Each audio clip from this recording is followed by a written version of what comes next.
All right, so let's jump in and kick this off. Matt, thank you so much for joining us today. For everyone that's tuned in and is registered, Matt Scott is the founder and CEO of CauseMic, which is a creative marketing and fundraising agency exclusively for nonprofit organizations. We have had a lot of fun working together over the years through just getting to know each other on the personal side, on the business side. And Matt has done an incredible job breaking down the CARES Act. And so we invited him on today because we know there's lots of questions around what does this mean for your nonprofit. And so today's live Q&A is going to be a little bit different. We're going to start with a quick presentation that Matt's going to lead, and then we're going to open it up for questions.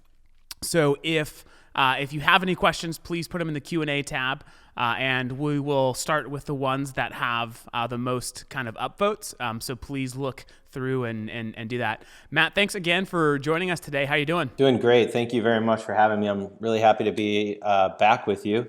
And yeah, all things considered, doing really well from Portland. Yeah, awesome. Well, what I want to do is if you could just start off with a quick introduction. Tell us about yourself and what you do, so that everyone here has that context. Yeah, sure. Like Justin said, my name is Matt Scott. I'm the co-founder and CEO at CauseMic, and we're really a digital marketing firm working exclusively with nonprofits to help them raise gobs of money and awareness online.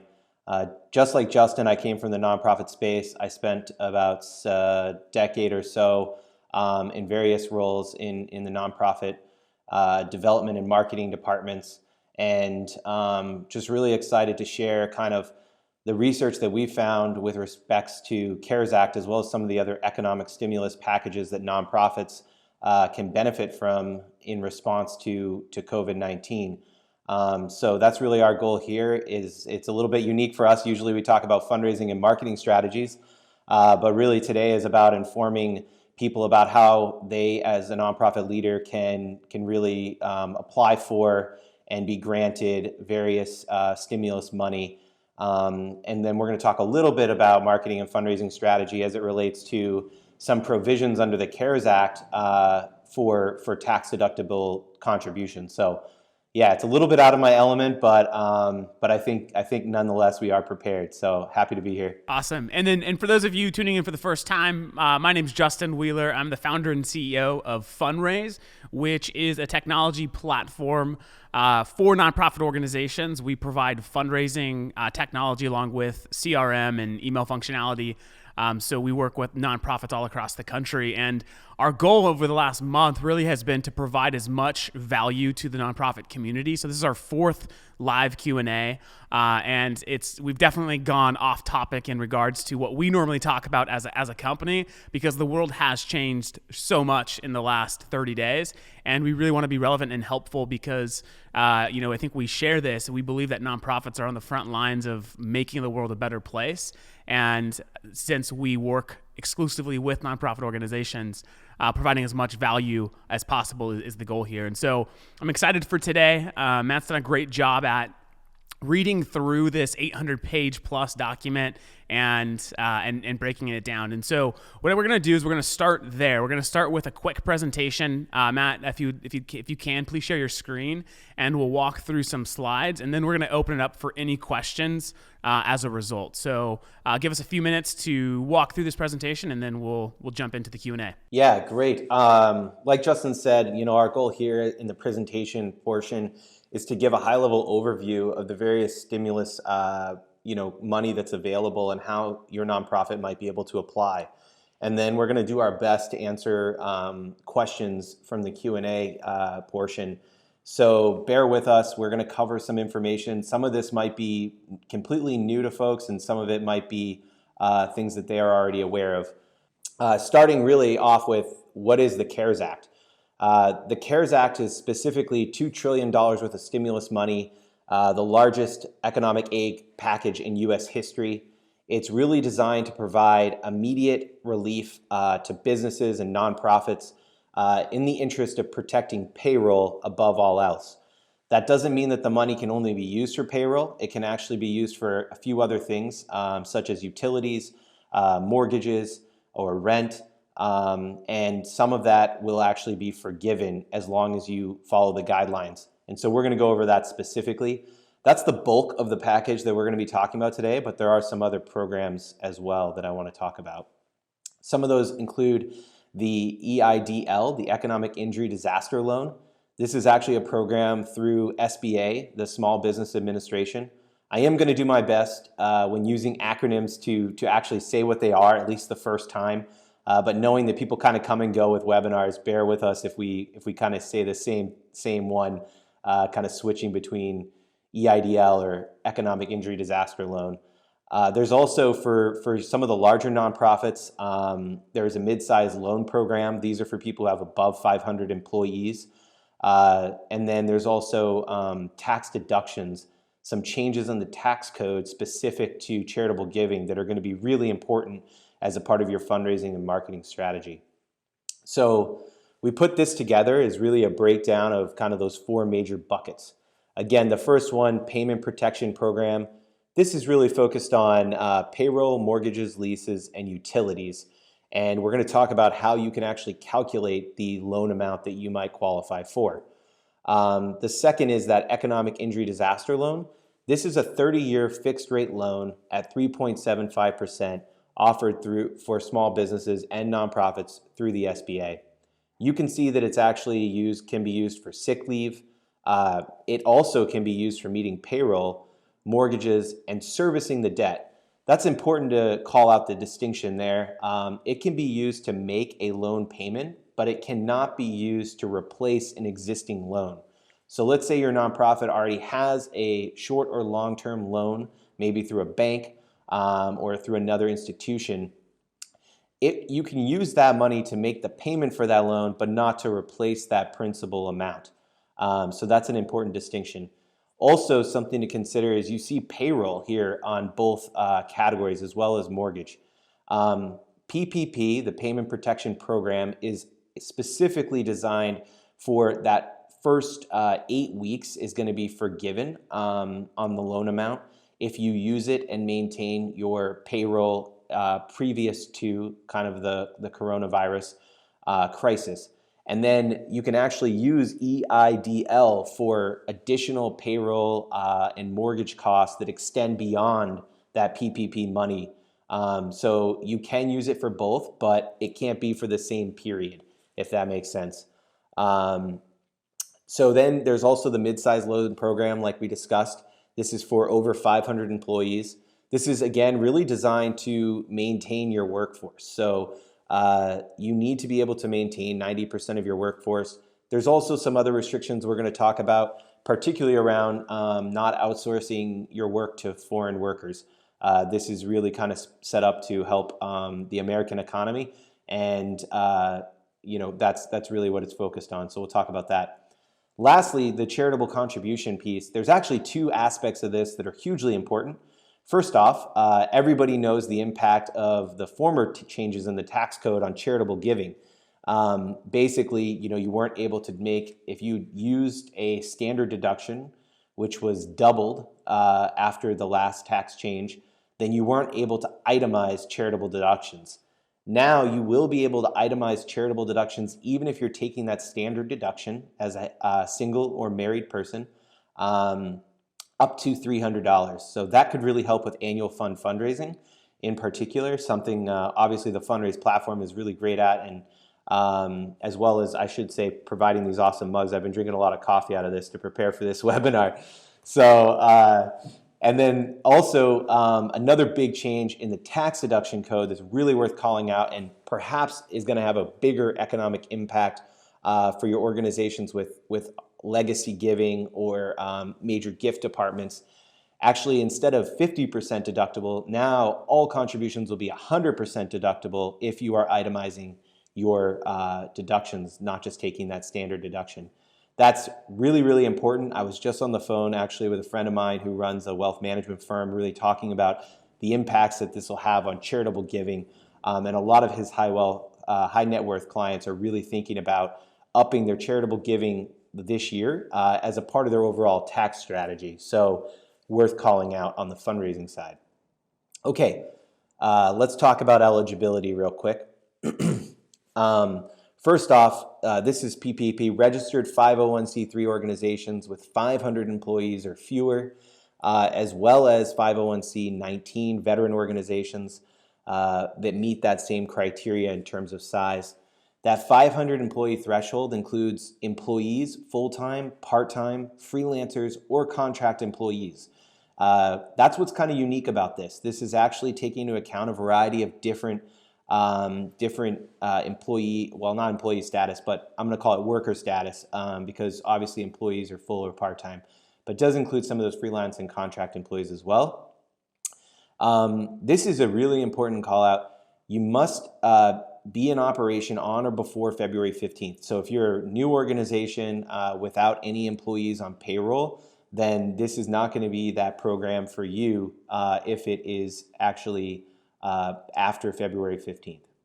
Also, there are some criteria here. You have to, in good faith, certify that your organization is applying to this loan due to the economic conditions that have been brought about because of the coronavirus.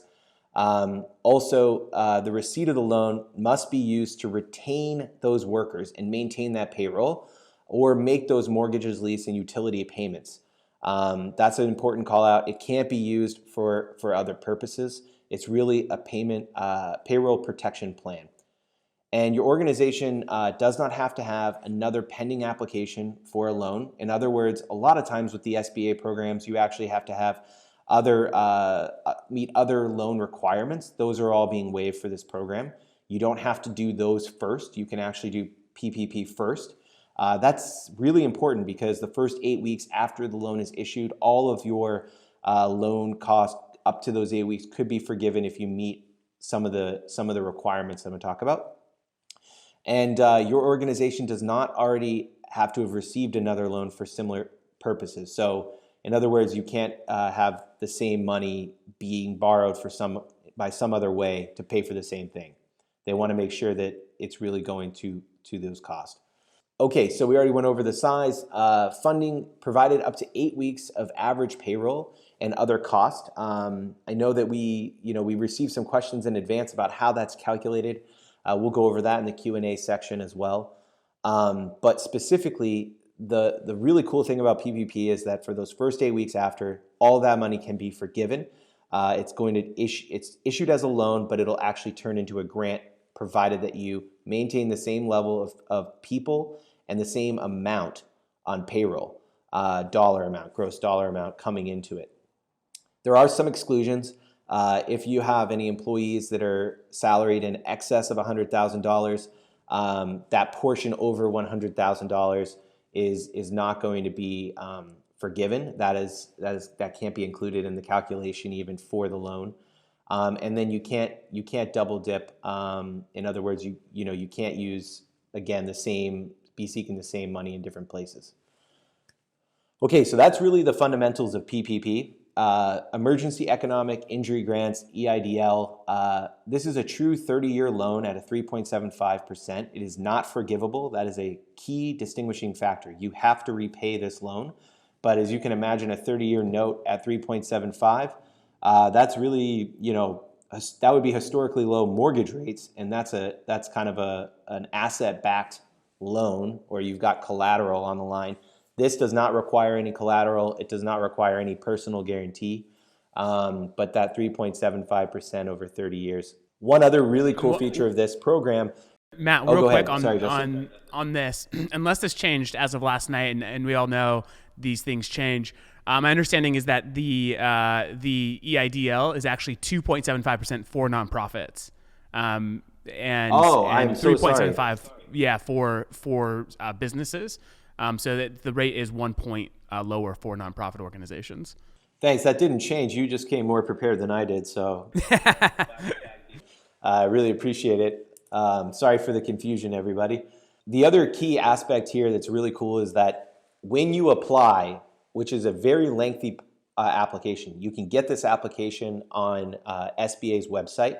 It is a long application. Unlike PPP, which can be done relatively quickly, this is a long application. But just for applying, you can get a $10,000 grant issued within, I think it's 3 days. I'm pretty certain of that. Now I'm questioning what I got on here, but I think that's right. Yeah. And then while your application is actually being processed by SBA and approved or denied, that $10,000 grant does not have to be repaid if you are not issued the loan. And then even if you're issued the loan, they just reduce the loan amount. So there is a grant component as well. I already went over this, but it can be used for all these different things as long as it's separate from the same period of PPP. So just easy way to think about that is after those 8 weeks is really the easiest way to think about it. Okay, for the mid-sized nonprofits who are here, again, mid-sized loan program.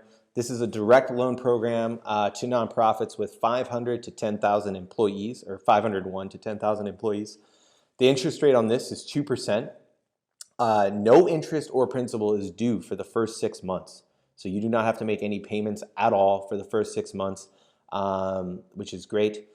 Nonprofits seeking aid must agree to the following things. It must be used to retain 90% of your organization's existing workforce. You cannot outsource those jobs. Not important, dividends or stock buybacks. That's really relevant only to the for-profit companies. So I don't know why we snuck that in there. I apologize. All right, the tax deductions, like we already talked about here, $300 available for taxpayers who claim a standard deduction. They will actually be able to take an additional deduction above their standard deduction. And then for those itemizing, again, maybe these are your major donors, these are your legacy donors, or potentially some people in your annual fund or recurring giving programs. 100% of their charitable contributions this year will be tax deductible. So that is going to be an increase of 50%, which is potentially going to increase giving. Definitely recommend marketing that to those key segments at your nonprofit. Let them know because they may not be aware. Okay, FAQs. Justin, wanted to ask you, do you want to kind of go through some of the FAQs that we already kind of came into this knowing, and I can go over some of those, or would you prefer that we dive into some of the questions that we're getting asked here in live form? So let me ask a couple questions that came in ahead of this, and then we'll jump into the Q&As that are coming in. We've got a lot of questions, over 50 questions already, so we've got a lot of work to do. And again, just for those of you that chimed in a little bit late, you can go upvote questions, so you can go read through and kind of vote for which questions are top of mind for you. We're going to start from the very top and make our way down. So Matt, let me ask a question that came in from Linda, Eastside Friends of Seniors. What options are available for nonprofits who local banks are not participating, and other banks are limiting applicants to those with accounts with them? Yeah, great question. I'm going to be honest with you. It's crazy. I'm here doing this webinar right now, and I have a guide that we've produced to help with this topic, but we ourselves are in the same boat that you're in for our business. So I feel your pain. There's a lot of uncertainty around how to get your application processed. There are some resources that I wanted to point out. I want to say that I personally have not used all of these, so I can't claim all of them are great, but they did come from an SBA approved lender, the region's biggest lender where I am here in the Pacific Northwest. But these are entities that can give money to or approve applications across the country. So biz2credit.com, and we will share these obviously after, cabbage.com, fundaray.com/PPP, Newtek, that's NEWTEK.com, and readycapital.com. So those are institutions that are approved by the SBA to actually process your applications. Also, on the big bank side, US Bank already has a very robust SBA program, so that might be an option. I'm gonna be honest with you, your community banks are probably completely overrun. I mean, I was in touch with 15 of them 2 weeks ago over a weekend, just trying to get information for you all, as well as kind of understand what the process was gonna be. Community banks are really overrun, so I would recommend potentially going to one of these other sources that I just talked about. I would also say, basically you need to be like a dog on a bone. You cannot give up. You need to, if you hear no from somebody, you got to go to the next person on the list. And I would actually recommend too, applying, reaching out to a couple and starting the process. You can always let somebody know, hey, stop the process. I've got it processed by someone else.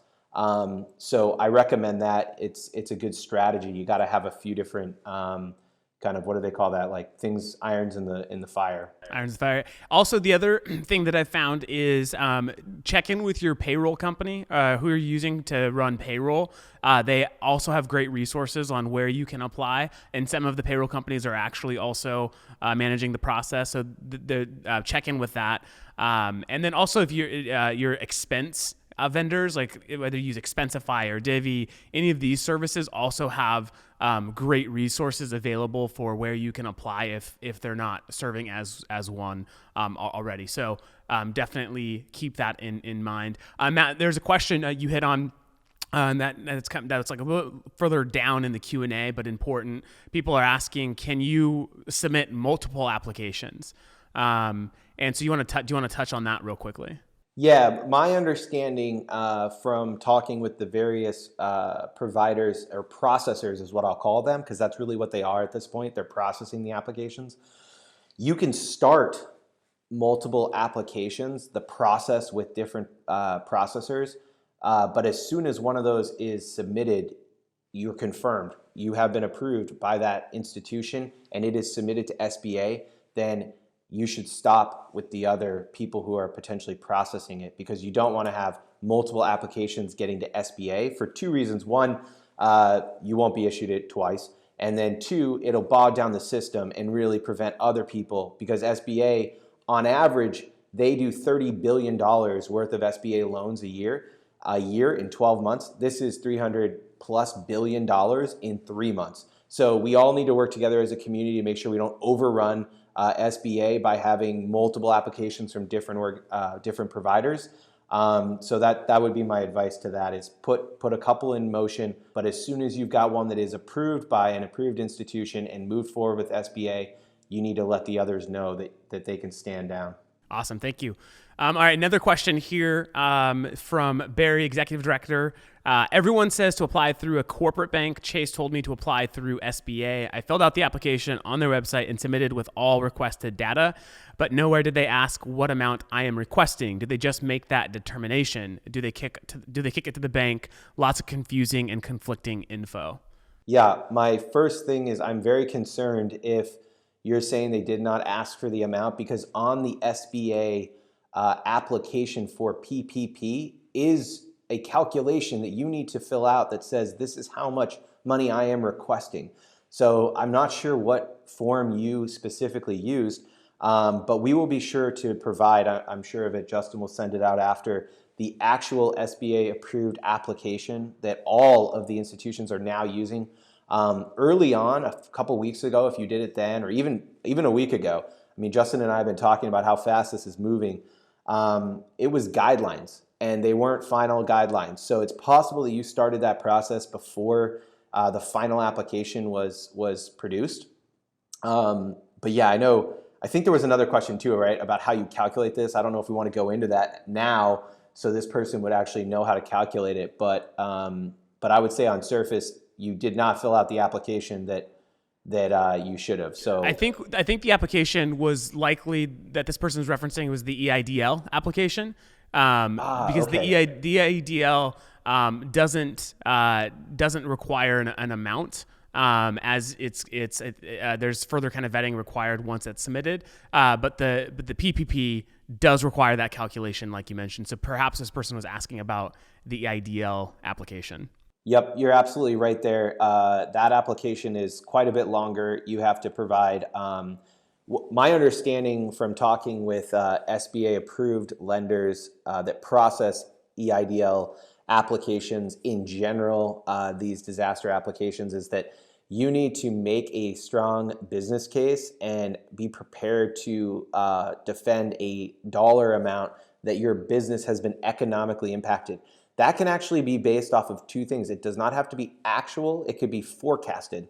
So if you were forecasting a certain amount of money this year, you can use the forecasted amount. It doesn't have to just be 2019 actual numbers. It could be, well, I was forecasting 2019 plus 10% or whatever your growth rate was, and this is how it's been adversely impacted.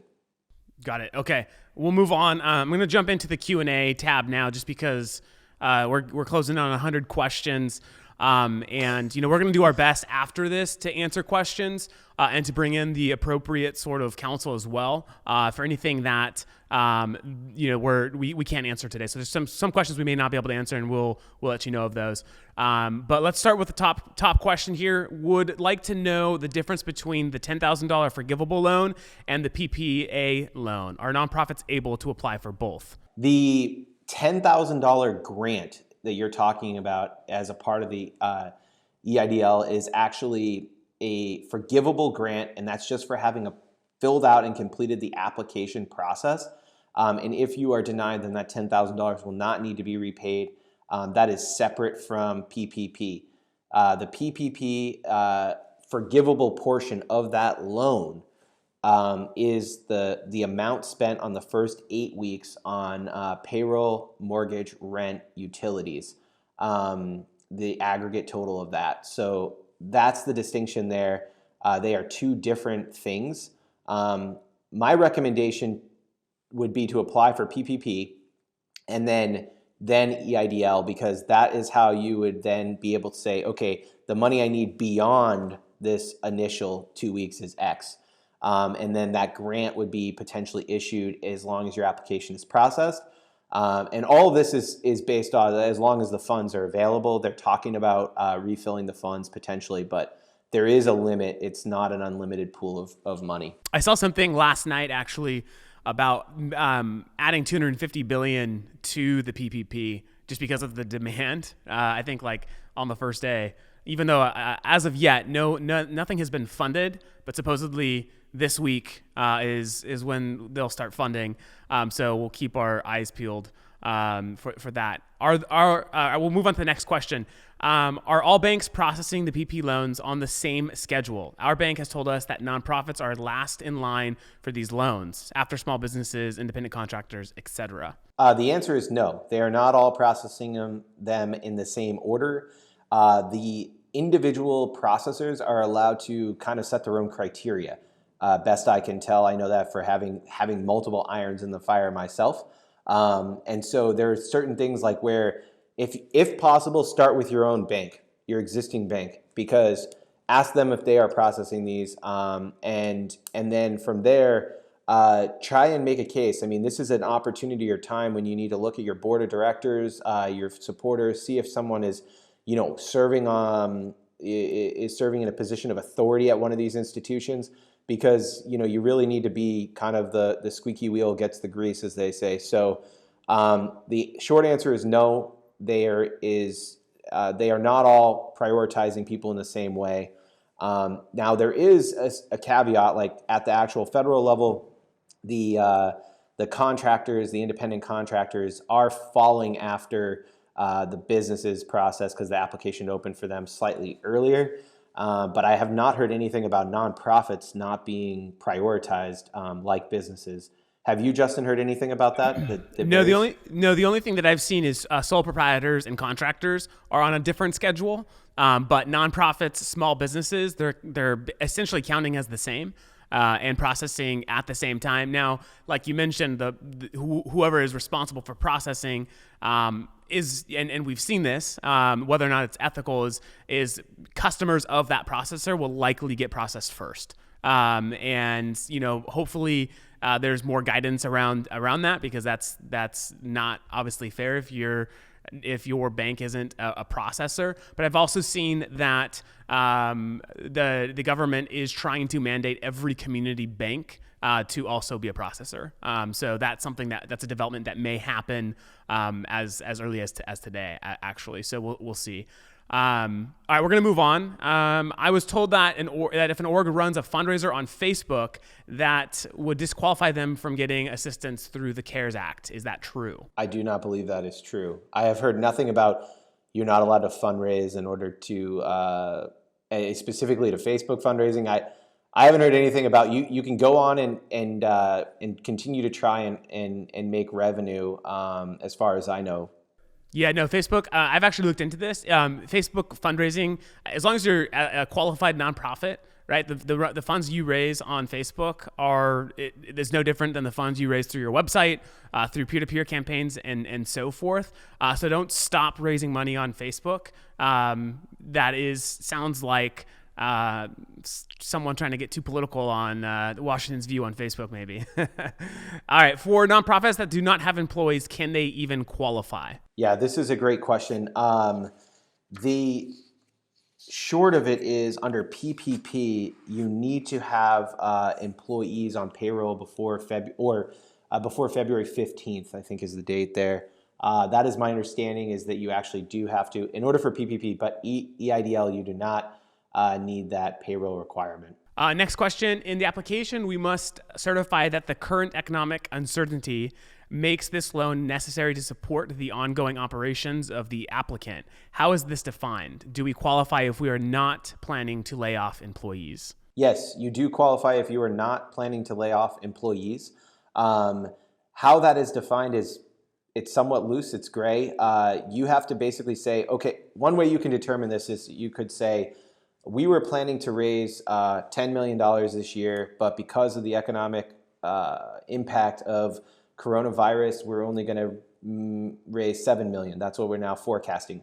Well, we had cash reserves, so we're going to keep all of our team members employed, but we had an adverse impact as a result. The answer is you can actually apply for this.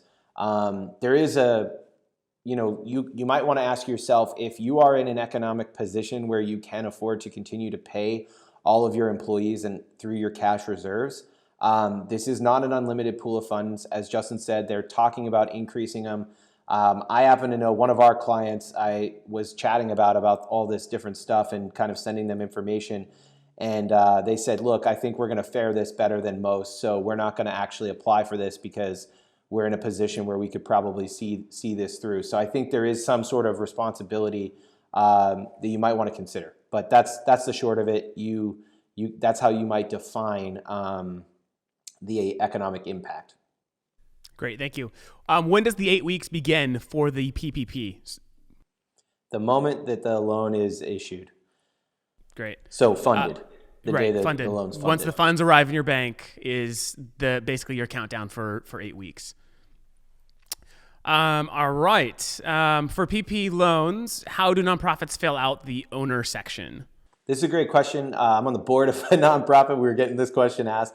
Our accountant and finance committee determined that you use the EIN, and then you actually it does require that Social Security number to complete it, but it is not a guaranteed loan. So you can use either signing authority of the nonprofit, a chairman of the board, something like that. But it is not a personal guarantee. There is not even a credit check in order to process this. So you shouldn't be afraid of that. Awesome. Can you tell us about loan forgiveness for nonprofits? Yeah, we obviously had slides about this, but maybe if you want to just kind of reiterate some of the forgiveness options that we know about today. Yeah, under these programs specifically, nonprofits included, if issued this loan, which is 2.5 times your average payroll cost, there's a lot into that calculation. I could go into detail, but that amount is the loan amount. So 2.5 times. Well, the 8 weeks following that, from the day that loan is funded, you receive those funds, the money spent there is forgivable. And there's going to be an audit of whether or not you had the same number of employees as before the crisis and the same gross payroll cost. During that 8 weeks. It's during that 8 weeks. Exactly. During that 8 weeks. And that is the portion that is forgivable. So obviously 2.5 times that payroll, and then you smush it down into 8 weeks, potentially you're not going to spend all of your loan amount. So that delta you're actually going to owe as a loan. So that's PPP. EIDL is $10,000. If you submit an application, $10,000 will be granted to you within, they say, 3 days. To Justin's point, I mean, I don't know if that actually happens within 3 days, but the point is it comes very quickly. And if you are not issued approved for that loan at that 2.75%, then it is a grant. You do not need to pay it back. If you are, then my understanding is that it is reduced from the loan amount, but you also don't have to pay back that $10,000 portion. Awesome. I want to take a second, just as we continue going through all these questions, as a reminder that, you know, as you apply for these different programs, don't stop your normal fundraising activities, right? Like it is, I've seen a lot of nonprofits, I've heard a lot of nonprofits say and ask, should we be fundraising with what's going on around the country today? Does it make sense? Is it sensitive? And, obviously you have to know your donors. You have to know who's been impacted by this and who hasn't. Continue your normal fundraising operations. Unless you were doing a gala in the spring, right? That's gonna change. That's gonna be different. We don't want you stopping your fundraising activity. And at the end, we're actually gonna talk about some campaigns that we've seen to be very successful during this time. So I just want to encourage everyone that don't put all your eggs in one basket. There's obviously a lot of opportunity and potential here, but continue running your business, continue running your nonprofit as you were prior to COVID-19. Okay, so if you have contractors that pay you monthly, or that we pay monthly, do they apply for money for them? Do we apply for money for them as well, or is it only for full-time employees? Yeah, this is actually a great question. There is some confusion around it. When you go to fill out your application, my understanding, and I want to be clear, we should have said this at the start, but I myself am not an attorney and I'm not giving legal advice. And so you should check with counsel as well as with your bank. They're not going to let you process, or one of these processors aren't going to let you approve you basically for something that doesn't qualify. But my understanding is that you are able to include those costs, and that they, as well as 1099s, could apply for them themselves too. But keep in mind that you do need to maintain that amount should you be seeking that funding. Justin, do you have a different understanding of that? No, it's payroll is loosely defined in regards to, like who are the people you are paying to run the organization. So contractors, we have seen contractors can be thrown into that calculation. We are Wells Fargo customer. They are no longer accepting applications for PPP. Where do you suggest applying where I don't have to be an existing customer? So maybe if you want to just repeat some of the existing, the first question we answered. Yeah, we'll send these URLs, but biz2credit.com, cabbage.com, fundera.com, newtek.com, that's NEWTEK, and Ready Capital. Those are, this is a list that was provided by an SBA approved lender as third parties that you might want to consider. Again, if you weren't here earlier when we discussed this, I recommend that you start the process with multiple, because it's everyone's overrun.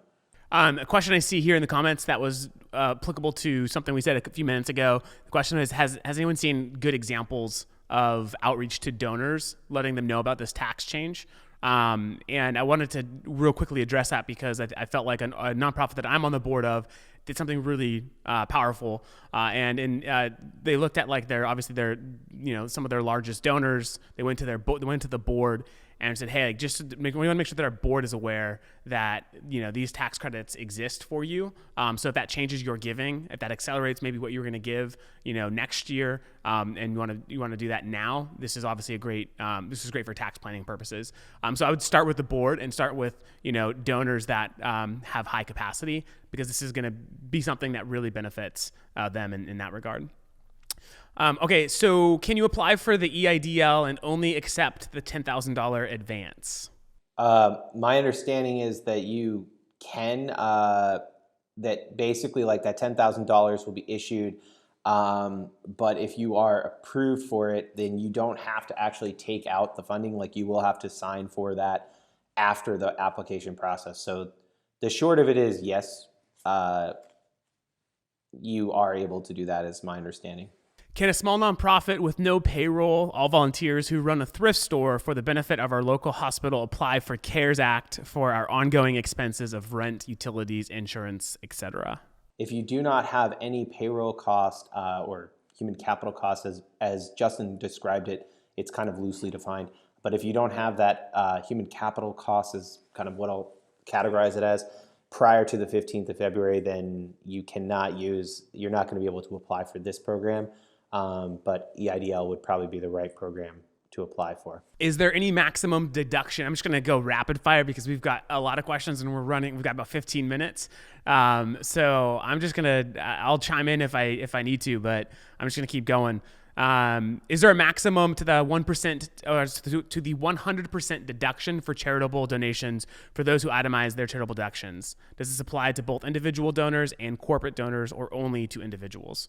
This is applied to individual donors who are taking itemizing their deductions, whether they're married, filing jointly, separate, etc. And as far as I understand, there is no maximum that you can do. 100% would be deductible as opposed to 50%. Do you know if the PP defines utilities to include water, telephone, etc.? It does, yeah. It actually loosely defines it, so I believe it also applies for internet, telecommunications, all those sorts of utilities. So my question in regards to the COVID-19 economic injury disaster loan application, under business activity, there is a nonprofit option. What is the best category to use, or there isn't a nonprofit option? What's the best category to use when it prompts the detailed business activity? I think that would be, my experience, you can actually use your payroll company should have a similar code that you can use for your business. I would recommend starting with that one. I mean, without knowing specifics about your organization, it's difficult for me to answer, but this is what you should use. But you can start with that payroll code, and then from there, I would say picking the one that best fits into your organization's programmatic work. Awesome. Okay, so this is great. So just today we received notice. Congratulations that we have been approved for an EIDL, and we're told the amount we were eligible for is $15,000. We have already applied for PPP through our lender, and we're told we are in queue and we'll hear back soon. If we accept the $15K from EIDL, can we still get the full 2.5x from the PPP? The main question is, when you applied, were you planning to use that for the same purpose? So the first 8 weeks, payroll, mortgage, utilities, if you are planning to use that money over that first 8 weeks for that, then you should not answer the question in good faith that you plan on using PPP for that purpose. But if you want to use that EIDL funding for this payroll, mortgage, utility related cost after that 8-week period, that would be used for different money than the PPP, then you should be able to get both. Are EIDL loans forgivable? No, they are not. It is a loan. $10,000 is a grant. The actual loan amount is not forgivable. And it's a 2.75% rate. I heard in a webinar yesterday that the SBA has capped EIDL loans to $25,000 due to the overwhelming demand. Is this true? I have not seen that. I have not seen that to be the case. I haven't seen any formal information about that being true. Matt, have you seen anything on that? No, I have not. Okay. Our payroll changed significantly at the beginning of 2020, so we asked for a loan in the amount of our current payroll, not 2019. Might that be accepted? Yes. The short is it might be accepted. You can use 2019. You can use also some institutions are looking at the last 12 months. So yes. For the PPP, it's like tongue twister after you keep on saying it. For the PPP option, if an employee voluntarily leaves during the 8 weeks, is the organization, how does that loan forgiveness work for a case like that? Yep. My understanding is if you do not have the same number of employees or the same gross amount, so maybe a certain employee gets more, but your total number and your average payroll cost is the same, that will reduce the portion of your loan that would be forgivable. So that means that if you had 10 employees and one of them voluntarily left within that period of 8 weeks, then the portion used for the other 9 would still remain forgivable. But they're able to calculate it during the audit that's going to come. How can nonprofits that are fiscally sponsored projects utilize loans through the CARES Act? Gosh, I don't know the answer to that. Yeah, I mean, it's very similar. Like, this is actually something that the parallel here is a lot of venture-backed companies are asking this question in regards to eligibility, because it's, you're backed by a venture capital fund, and you have this minimum like 500 head count sort of rule. Is that across the whole portfolio? Do you look at that the one venture backed, or is it per company? In this case, you're gonna definitely want to talk with your CPA or legal to get that answer, because I'm not sure on that one either. Do individual states have similar programs for nonprofits that might offer different funding if the federal program benefits don't work for our organization?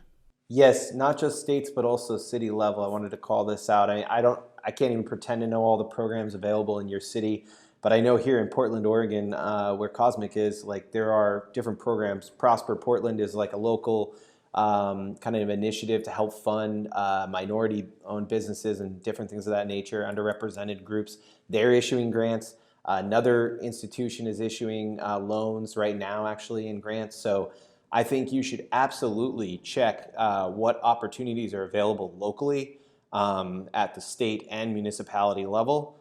I'm sorry, I don't know specifically about where you are, but absolutely there are certain states and cities that are offering programs. Great. We're gonna go a couple more questions here. We're a fairly new nonprofit established before February 20. We slated to hire staff this year, but had to cancel 4 out of 5 fundraisers, which will not enable us to hire. Original guidelines from U.S. Chamber is that we would qualify for PPP, but it seems like they have restricted it to. So should we have had folks on hand? I think like the last part of that was also a little bit confusing. Like, more strategically, should you have? But I think my understanding is that, yeah, you actually have to have human capital cost. If you don't, then existing to that February. If you don't, then PPP isn't the right program. But it sounds like your organization's plans were adversely impacted by this disaster, and that is exactly what that EDIL is all about. So obviously worth looking into there. Great. So this is a good question. It's kind of asked several different ways throughout. So let's spend some time here.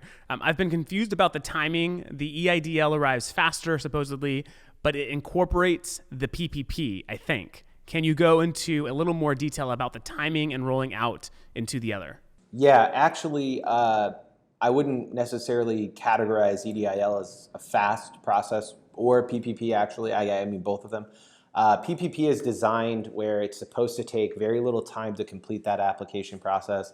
I will tell you that ourselves, we took a day or two kind of getting all the different paperwork prepared. So I think that the fact that it will take 8 minutes to complete is probably not true for most people. But the application process is meant to be fast on PPP. They're eliminating a lot of the normal restrictions for SBA programs, like you have to have exhausted all other loan options before. And the same is true with EDIL. That process does take longer, but as you could tell from earlier, someone had already been funded on that EDIL program, or approved at least, and now are pending on PPP. So the short answer is, if possible, you should apply for both. And know that it's probably, at this point, if you have not yet applied, as you can tell, it's really difficult to get someone to take your application. So I would say get on it as soon as possible and apply for both. Great. Thank you, Matt. Thank you so much. We're actually going to wrap it up on the Q&A. I know that you wanted to maybe talk a little bit briefly about some fundraising strategies that you've seen to be effective, that you guys have been a part of helping build and create. So do you want to maybe spend a minute or two talking about that before we wrap up? Yeah, absolutely. Like Justin said, it is super important that you do not stop communicating to your supporters and soliciting support from your supporters, and doing so in a tasteful way. I know Justin and I both serve on the boards of nonprofits, and we're also obviously helping a bunch of organizations navigate through this uncertain time. what I think you should be doing is really thinking about how are we shifting programmatically to meet our stakeholders, the beneficiaries of our organization. How are we shifting our programming to meet their needs in this unique case? So if you're working with houseless populations, or you're working with vulnerable children or something, you have to shift the way that you're delivering your programming, and it really behooves you to communicate that with your supporters. People want to hear that you have a plan, that they are still a hero in that story, in that plan, and that they can support you in those endeavors. So 2 campaigns we're running right now that we're just like really excited about. One of them programmatically, where what's interesting about this is that all the leads that are being generated right now are future donor leads. And so you kind of want to make sure that you have your technology in order, something like the Funraise platform, where you're able to take those leads and easily solicit support from them and communicate impact to them through this process. So what we're doing right now for greatergood.org is we're taking all the potential shelters that are closing their doors because of COVID-19. They're forced to euthanize the animals. We built a Salesforce instance in 48 hours for them that mapped, geolocated all these individual fosters that are signing up, and there's over 20,000 fosters signed up, 10,000 a day, and then it automatically maps them, and then it says, okay, within 20 miles, here are these potential people who want to foster an animal. And then what you're thinking about is, how do I then communicate the impact of that program to those people, because those are your future donors. And then how do you communicate that shift to all of your existing donors? I think that's really the key. Adapt, but communicate your plan to adapt, and ask for support, because there are still a lot of people who are in a position to support. Obviously, there are people who are not. Totally. And one of our customers, Dig Deep, I shared this a few weeks ago on the live Q&A, but their big annual campaign, World Water Day, was a week after really this kind of broke out across the United States. And they found a way to tie in their messaging to what's happening. And for them, it was, how can communities with lack of clean water safely wash their hands in a situation like today? So they tied in hand washing, right, to the necessity of clean water, and they blew past their goal. In fact, they had to set a new goal 4 different times, raise over $200,000 in less than 24 hours. And I think as part of that success was the messaging of tying it into what's happening today, how dirty, not washing your hands could be a cause for spreading the virus. And so I think it's sitting around the table and getting creative with how you message it. Not every nonprofit will have that sort of angle, but that doesn't mean you still can't fundraise. So Matt, thank you for joining today. It was super helpful. Lots of good feedback in the comments section.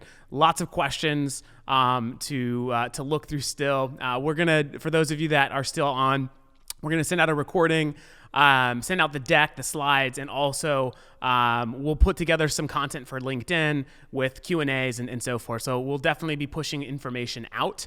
If you are an organization that's looking for consultation around pivoting your fundraising strategy, CauseMic is a great organization to talk with. We'll make sure that their website is linked to the follow-up email from here. Also, if you're in need of technology to take your fundraising digital and to go more virtual, Funraise is also a great option. You can go online. We have a COVID-19 response page where you can actually learn about the different things that we're offering as a result of what's going on in the world today. So check out our site there, and we'll include that in the email. Thank you all for tuning in. We hope it was helpful, and we will be back live next Wednesday with a new topic. Take care.